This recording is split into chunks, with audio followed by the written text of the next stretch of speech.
दर्शन दर्शन दर्शन, अहो प्रिन्स दर्शन, उठा आता. ओरडू नकोस ग बाई, जागाच आहे.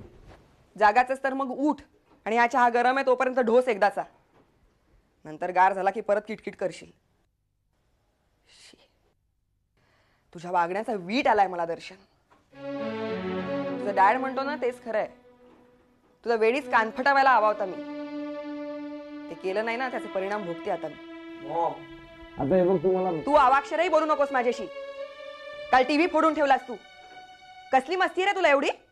हा, दमडी कमवायची नाही अक्कल. तो 15,000. दर्शन, एक गोष्ट लक्षात ठेवा, जोपर्यंत 15,000 रुपये कमवून आणत नाहीस ना तोपर्यंत नवीन टीव्ही घेणार नाही होत आपण या घरात. कळतंय का मी काय बोलतेय ते? कळतंय का? I am sorry Maugham, really I am sorry. पण काल रात्री स्क्रीनवरती त्या आकांक्षा जोशीला बघितलं ना, आणि माझी खोपडीच सरकली. ही असली मस्ती आहे ना, ती जे करोडोंनी कमवतात ना त्यांना परवडते. पण तेही असं वागत नाहीत रे दर्शन. कारण त्यांना माहिती असतं ना तेवढे पैसे कमवायला त्यांना किती मेहनत करायला लागते. ते माहिती आहे का मला मॉम? कसली मस्ती आहे तुला तेच कळत नाही मला.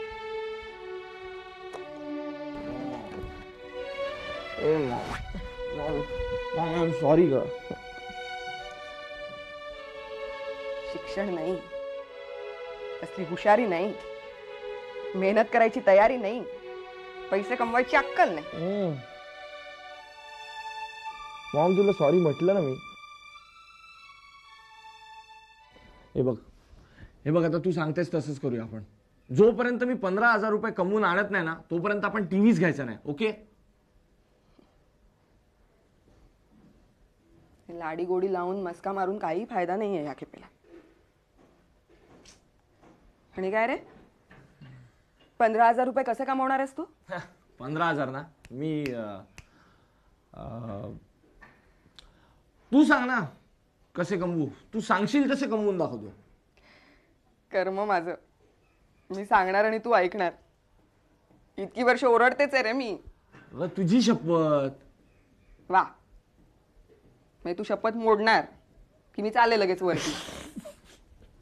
मी गेल्यावर गिळायला कोण घालेल तुला? मॉम पण तूच विचार कर ना. मला तुझ्याशिवाय आणि तुला सुद्धा माझ्याशिवाय दुसरं कोणीतरी आहे का? अगं अशा वेळी आपणच एकमेकांना सांभाळायचं नाही तर मग पुरे आजवर चिक्कार सांभाळलाय मी तुला. तर जमणार नाही रे बाबा माझ्याच्याने.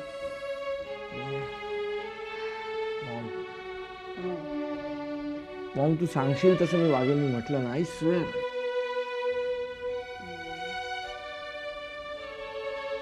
खरंच मी सांगेन तसं वागशील? हो, तुला सांगितलं ना एकदा. खरंच मी चांगलं वागायला सांगितलं तर वागशील? हो, पण म्हणजे खरं खुरं की? No questions. चांगलं वागशील का? हो, वागेन. फक्त माझ्याशीच नाही, डॅडशी सुद्धा. डॅडशी कशाला? त्याचा काय संबंध?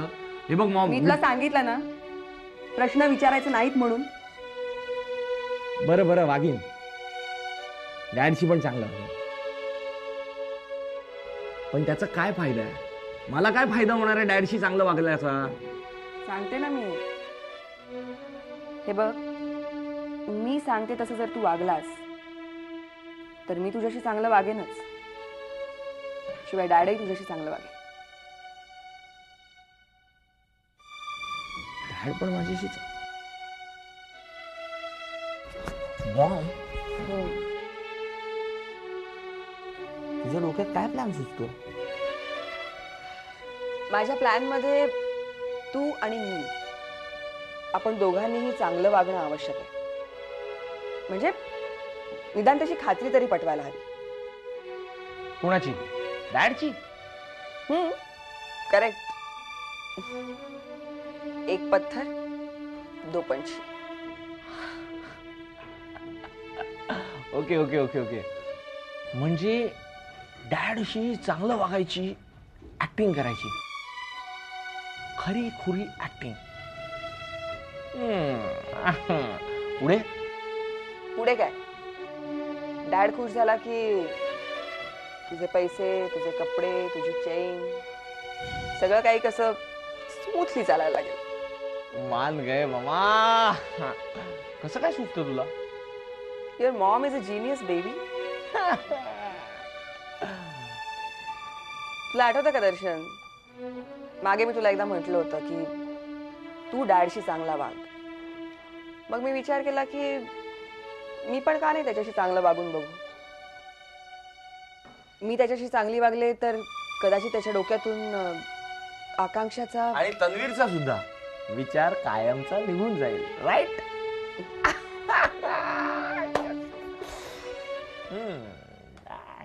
घे चहा घे.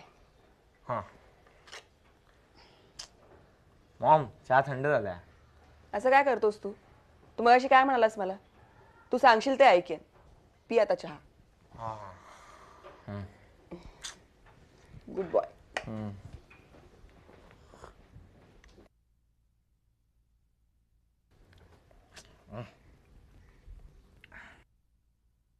नाही नाही, नको नको, मी सांगीन तिला. अगं मी सांगीन तिला, मला उशीर होतो, मी निघतेय. चल. अच्छा. हो हो, अच्छा. मोहिनी.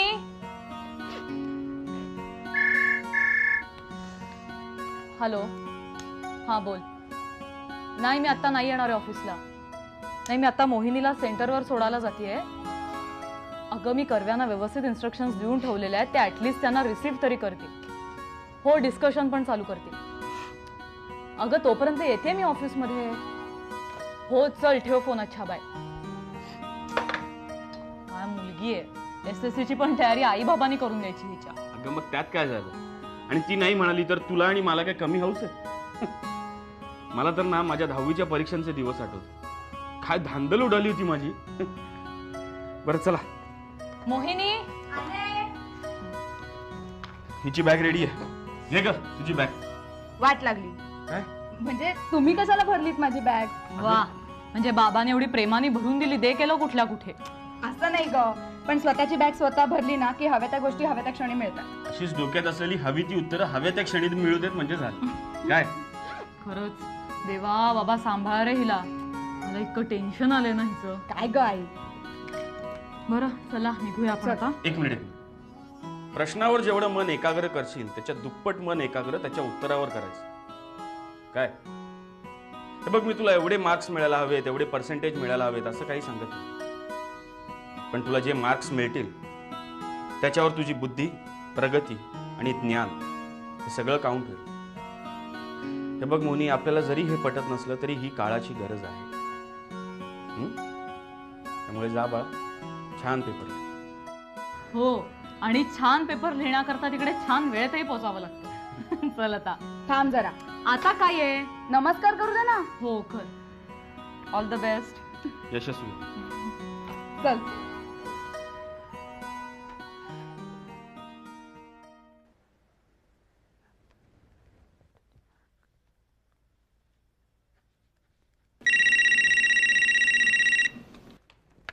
Hello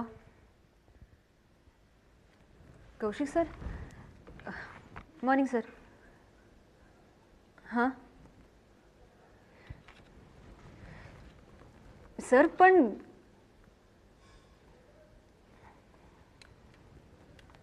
yes sir. Yes sir, मी बोलते सर त्यांच्याशी. हो. नाही नाही,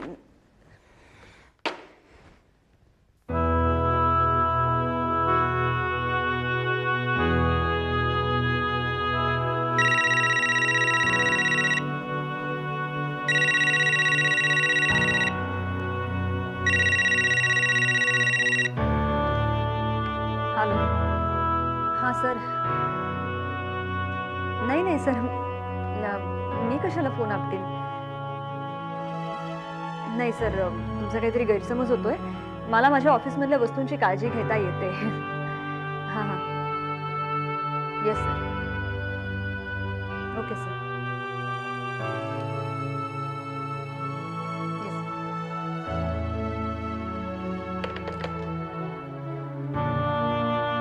गुड मॉर्निंग. मॉर्निंग फारशी गुड दिसत नाही. नाही.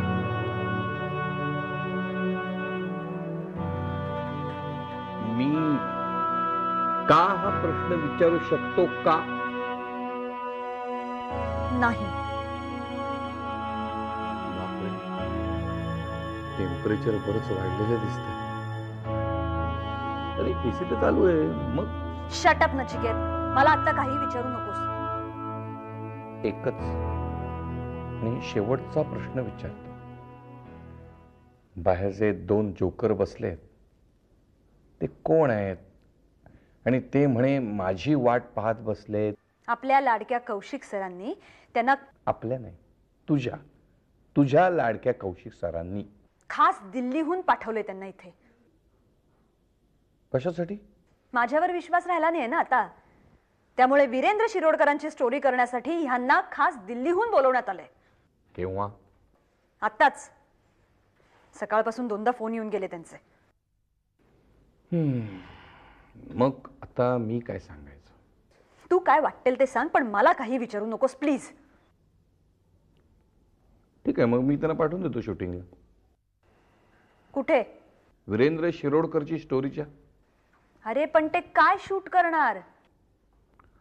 आता ते मला काय माहित. कौशिक सरांनी काही सांगितलं असेल ना त्यांना. मी त्यांना कॅमेरा देतो, टेप्स देतो, गाडी अरेंज करून देतो. जाऊ दे ना, ते करतील काय करायचं ते शूट. अरे पण त्यांनी भलतच काहीतरी विचारलं आणि काहीतरी शूटिंग करून आले तर. आता तू मला काय प्रश्न विचारतेस? नचिकेत, ओरडतेस कशाला? तुला मी प्रश्न विचारलेला आवडत नाही. बरं ठीक आहे, तू मला काय विचारायचं ते विचार आणि माझं डोकं पिकव. तुम्ही सगळे मिळून काय पाहिजे ते शूट करा आणि मला धुळीला मिळवा. झालं? आता मी काय सांगतो ते नीट ऐक.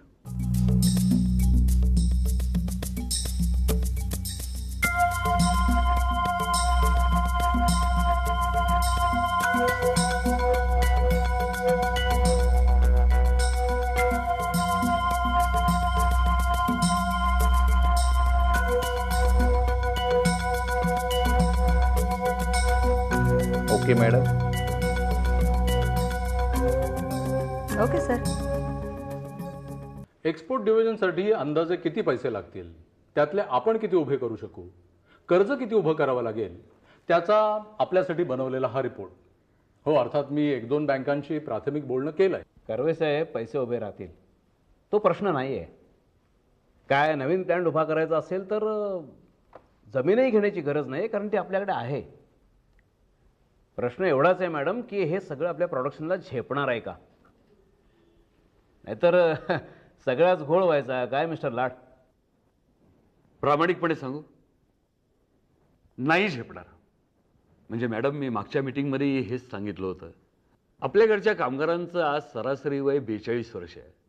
आता या वयात त्यांना काही नवीन गोष्टी शिकवणं, त्या त्यांनी आत्मसात करणं आणि त्याप्रमाणे चोख क्वालिटी देणं खूप अवघड आहे. आता ऑटोमॅटिक मशिनरी घ्यायची झाली तर आपल्याला खूप मोठी इन्व्हेस्टमेंट करावी लागेल. ती वसूल होऊन त्यानंतर मग नफा दिसणं, यामध्ये बराच काळ जाईल. या मधल्या काळामध्ये इंटरनॅशनल मार्केटमध्ये जे काही चढ उतार होतील त्याचाही विचार करायला हवा. माफ करा मिस्टर चौगुले, पण तुमच्या या रिपोर्टमध्ये याचा विचार झालेला दिसत नाही. मॅडम, चीन, तैवान, कोरिया हे देश मार्केटमध्ये झपाट्याने मुसंडी मारतायत, किमती पाडतायत. परिस्थिती फारशी चांगली नाहीये. बोला लाड, तुम्ही खूप स्पष्ट आणि खूप प्रॅक्टिकल बोलतात. इव्हन आपल्या एक्सपोर्ट डिव्हिजन ऐवजी तुमच्या डोक्यात काही पर्याय असेल तर तोही सांगा, आपण अवश्य त्याचा विचार करू. नाही, बरोबर आहे. म्हणजे मला खरोखरच आश्चर्य वाटतंय की लाड बोलले त्यातली प्रत्येक गोष्ट आपल्याला माहिती होती आणि तरी देखील आपण चुकीच्या दिशेने का विचार करत होतो हेच मला कळत नाही. कारण हा एक्सपोर्ट डिव्हिजनचा जो काही प्रकार आहे तो आपल्याला सगळ्यांनाच आवडलेला होता. करेक्ट, कारण ती मी मांडली होती असं तर नाहीये. चौगुले, माझ्याही कल्पना कधी कधी चुकू शकतात. फक्त त्या स्पष्टपणे मांडल्या गेल्या पाहिजे. कळलं? नाही मॅडम, पण मिस्टर लाडाने एवढं स्पष्ट बोलावं याचं जरा आश्चर्यच वाटतं. म्हणजे त्यांची एकूण परिस्थिती पाहता म्हणजे त्यांच्या नावेमध्ये एवढं पाणी शिरलेलं असताना. गैरसमज आहे तुमचा. लाडाने त्यांची चूक मान्य केलेली आहे, त्याची शिक्षाही त्यांनी भोगलेली आहे. आणि ज्या पद्धतीने ते विचार करतात, त्यांची मतं मांडतात, म्हणूनच आज ते इथे आणि इथेच राहतील. कंटिन्यू मिस्टर लाड. मॅडम, मला वाटतं एक्सपोर्ट डिव्हिजनची कल्पना आपण सोडून द्यावी. पण मग आपण काय करावं? नाही म्हणजे मला वाटतं की आता पाऊल मागे घ्यायचं नाही. कर्वे, आपला देश हीच एक मोठी बाजारपेठ आहे. आता मल्टीनॅशनल कंपन्या आपल्याकडे येत असताना आपण कशाला बाहेर जायचं? मॅडम, मला वाटतं आपल्याकडे सर्व्हिस इंडस्ट्रीजला चांगला स्कोप आहे. म्हणजे लोकांना सेवा देणारी, त्यांचा खर्च कमी करणारी प्रॉडक्ट्स जर का आपण मार्केटमध्ये आणली तर मला वाटतं आपल्याला चांगला स्कोप मिळू शकेल. अर्थात ही कल्पना तुम्हाला योग्य वाटत असेल तर मग मी थोडा अभ्यास करून, थोडा रिसर्च करून मग माझा रिपोर्ट सादर करीन. अवश्य. मला वाटतं आज आपण आपली मीटिंग इथेच थांबवूया. लाडांना आवश्यक तेवढा वेळही देऊया. आता पाऊल मागे नाही घ्यायचं आणि ते चुकीचंही टाकायचं नाही. Okay, let's call it a day. Good night. Nishant, मी उद्या अजिबात लवकर उठणार नाहीये. खूप थकायला झालेलं आहे. आता आईच्या तब्येतीचं टेन्शनही थोडं कमी झालंय. आणि उद्या मोदीला शाळेत सोडायला तू जा, नाहीतर मग मी गाडी पाठवेन. मग उद्या मोनी घरी आली की मग मी ऑफिसला जाईन. ठीक आहे, तुला विश्रांतीची गरज आहे, तू झोप आता. हे सगळं मी आत्ता म्हणतेय, पण उद्या नवीन काय उगवेल देवाला माहिती. उद्या ऑफिसला गेलं ना की समोर टेबलवर पेपर्स आणि चेक्सचे ढीग पडलेले असतील. चेक्सचे? कर्वे सह्या करत नाहीत चेक्सवर? नाही. का? अरे ते लाड प्रकरण झाल्यापासून मी सांगून ठेवलं, जोपर्यंत मी चेकवर सही करत नाही तोपर्यंत कुठचाही चेक निघणार नाही. हो, आय सी. बरं, ते लाड एक नवीन प्रपोजल तयार करणार होते, त्याचं काय झालं? अरे हो, उद्या मला ऑफिसमध्ये जाऊन तेही बघायचंय. म्हणजे आता त्यांना तर मला व्यवस्थित वेळ द्यावाच लागणार आहे ना, आणि फार वेळ देऊनही चालणार नाही. तुला काय वाटतं? मला तर सगळ्याच गोष्टींत, विशेषतः तुझ्या या निर्णय घेण्याचं आश्चर्य आणि कौतुक वाटतं. 2 गाळात गेलेल्या इंडस्ट्रीज वर आणि शिवाय नवीन नवीन उद्योगांचं प्लॅनिंग करणं, ही अफरातफर उघडकीस आणणं, त्या गुन्हेगारांना योग्य ती शिक्षा देणं, आपला बंगला परत मिळवणं, आईच्या आजारपणात तू ही अशी धावपळ कर. अनु, तू ह्या सगळ्या गोष्टी करू शकशील यावर काही वर्षांपूर्वी तुझा तरी विश्वास बसला असता. निशांत, हे सगळं करण्याशिवाय माझ्याकडे गत्यंतरच नाही.